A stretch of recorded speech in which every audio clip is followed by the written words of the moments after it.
আসসালামু আলাইকুম। আজকে আপনাদের সাথে শেয়ার করব সেটা হলো পেঁয়াজ টমেটো দিয়ে কাতলা মাছের রসা ভুনা। তো আমি সবসময় বাসাতে যেভাবে ট্রাই করি ঠিক সেভাবে আজকে আপনাদের সাথে আমি খুব সহজ উপকরণ দিয়ে সহজভাবে রান্নাটা দেখানোর চেষ্টা করতেছি। তো চলুন কথা না বাড়িয়ে কি মূল উপকরণ লাগছে সেগুলোই দেখে নিই।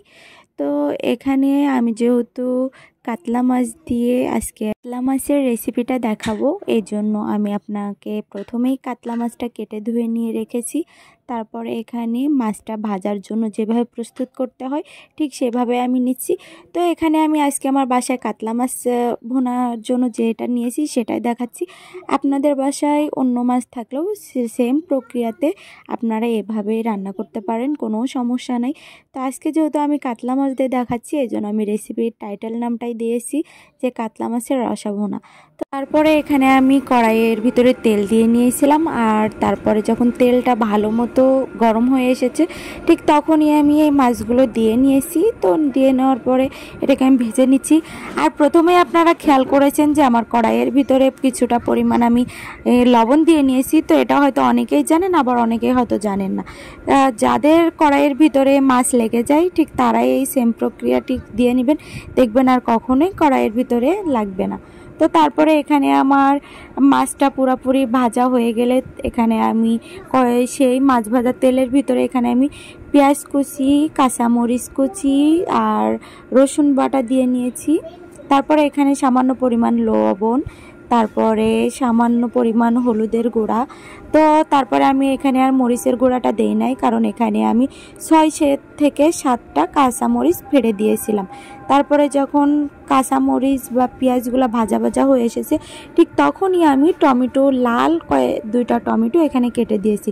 যেহেতু আজকে আমার রেসিপিটা হলো টমেটো আর পেঁয়াজ দিয়ে রসা ভুনা, এই জন্য আমি টমেটোটা দিয়ে নিয়েছি। তারপর টমেটো আমি হালকা ভেজে নেওয়ার পরে এখানে আমি ঢেকে দিয়েছিলাম। আর ঢেকে দেওয়ার পরে টমেটোর রঙটা মানে কালারটা সেম এরকম এসেছে। তারপরে এখানে আমি পেঁয়াজ আর টমেটোটা কষানোর জন্য ভালোভাবে এখানে আমি হাফ কাপ পরিমাণ পানি দিয়ে নিয়েছি। তারপরে এখানে আমি ঢাকনা দিয়ে ঢেকে দিয়েছি। তো এই যে হাফ কাপ পরিমাণ পানি শুকানোর পরে সেম এরকম হয়ে এসেছে।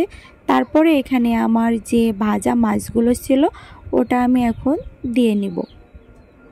তো ভাজা মাছটা যখন আমার একে একে সবগুলো দেওয়া শেষ হয়ে গিয়েছে তারপরে এখানে আমি একটু নাড়াচাড়া করে নিচ্ছি যাতে পেঁয়াজ আর টমেটোটা মাছের ভিতরে ভালোভাবে সমান প্রক্রিয়াতে যায়। তারপরে এখানে আমি আবার 2 মিনিটের মতো নাড়াচাড়া করে আপনারা সাবধানতা অবলম্বন করে মাছগুলো নেড়ে চেড়ে নেবেন, না হলে ভেঙে যেতে পারে। তারপরে এখানে আমি লাস্টবারের মতো 2 কাপ পরিমাণ এখানে পানি দিয়ে নিচ্ছি। তারপরে এখানে পানি দেওয়ার পরে আমি আবার 5 মিনিটের মতো এটাকে ঢাকনা দিয়ে ঢেকে দিচ্ছি। তো 5 মিনিট পরে এই যে এটার কালারটা ঠিক সেম এরকম আসবে। তারপরে এটাকে আমি ঢাকনা উঠিয়ে 4 থেকে 5টা কাঁচামরিচ দিয়ে নিয়েছি। কাঁচামরিচটা দিলে আপনার ভুনা তরকারির ভিতরে স্বাদটা এবং ফ্লেভারটা অনেক পরিমাণেই ভালো আসে। আর তারপর আবার কিছুক্ষণের জন্য আমি কিছুক্ষণ বলতে 2 মিনিটের মতো আবার জাল করে নিব। তারপরে এই যে আমার তরকারিটা হয়ে এসেছে, এখন শুধুমাত্র এটাকে নামিয়ে পরিবেশন করার পালা। তো আপনারা বাসায় ট্রাই করে দেখতে পারেন। তো এই ছিল আজকের রেসিপি টমেটো পেঁয়াজ দিয়ে কাতলা মাছের ভুনা। বাসায় অবশ্যই ট্রাই করে দেখতে পারেন। সবাই ভালো থাকবেন, সুস্থ থাকবেন। আল্লাহ হাফেজ।